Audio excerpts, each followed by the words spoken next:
The Appalachian Trails have been a haven for hikers and nature lovers for decades. But between 2005 and 2008, these same trails became hunting ground for a killer who stalked his victims in the quiet of the forest, where no one could hear them screaming. At first glance, Gary Michael Hilton was just another homeless man, an old man with a backpack on his shoulder and his inseparable dog. However, behind that harmless image, a methodical and ruthless predator was hidden. He kidnapped his victims in the remote national parks of the United States, held them captive for days, and when they were no longer of any use, brutally murdered them. Beheadings, dismembered bodies, and murders for no apparent reason. Hilton left no witnesses. His only mistake was to choose a victim who fought to the end, leaving a trail that would lead directly to his capture. What led Hilton to become one of the most terrifying killers of recent times? How many more could have fallen into his hands without us knowing? Today, we explore the chilling story of the National Forest serial killer.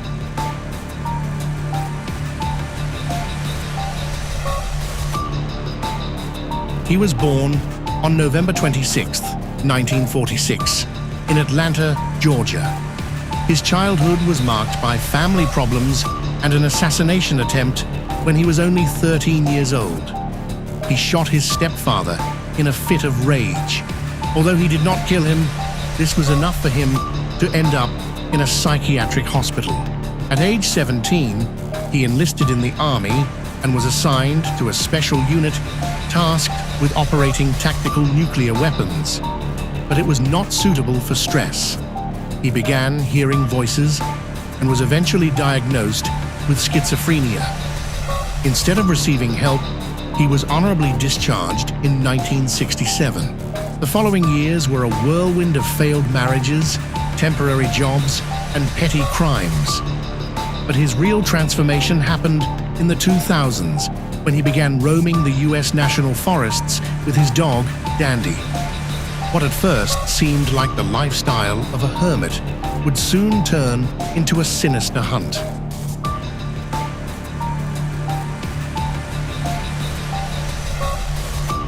Between 2005 and 2008, Hilton attacked several victims, always on remote trails. His methods were brutal and meticulous. Here are the crimes attributed to him. Rosanna Miliani, December 7, 2005. A 26-year-old hiker disappeared in North Carolina. A witness saw her in a tent, nervous, accompanied by an older man who claimed to be a traveling preacher. Soon after, his bank card was used by Hilton.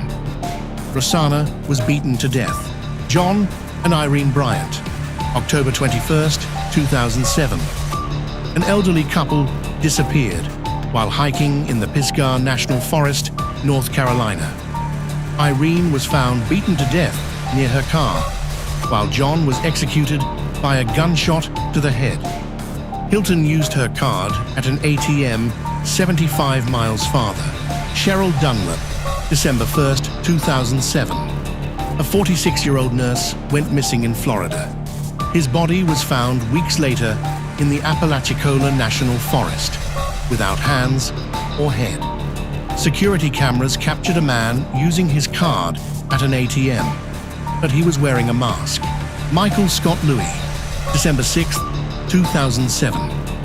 His dismembered body was found in trash bags in Tomoka State Park, Florida. Although it could never be fully proven, Hilton is the prime suspect. Meredith Emerson, January 1st, 2008. This was her fatal mistake. Meredith was a 24-year-old woman who went hiking in Georgia. Hilton tried to kidnap her, but she fought with all her might. For 4 days, he held her captive. He tried to get his bank card PIN, but she tricked him to the end. Hilton eventually killed and decapitated her, but this time, he left enough traces for police to capture him.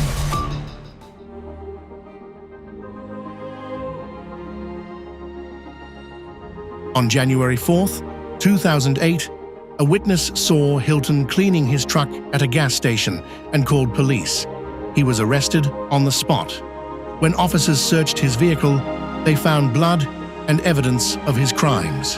To avoid the death penalty, Hilton brought authorities to Meredith Emerson's body. However, this only delayed their fate. He was sentenced to life in prison in Georgia, but later extradited to Florida, where he was sentenced to death for the murder of Cheryl Dunlap. Later, in North Carolina, he received 4 additional life sentences for the Bryant's murder.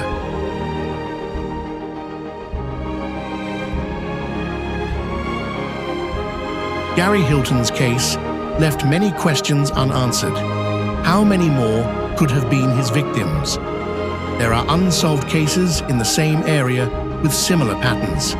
Some people believe Hilton had been killing for decades before he was caught. Another disturbing detail: when asked why he killed, Hilton said he couldn't bear to hurt his dog. But humans, that was another story. Today, Hilton remains on death row in Florida, but her story continues to send shivers down the spine. A man who turned the trails of national parks into his own hunting ground. What do you think? Do you think there are more unknown victims of Hilton?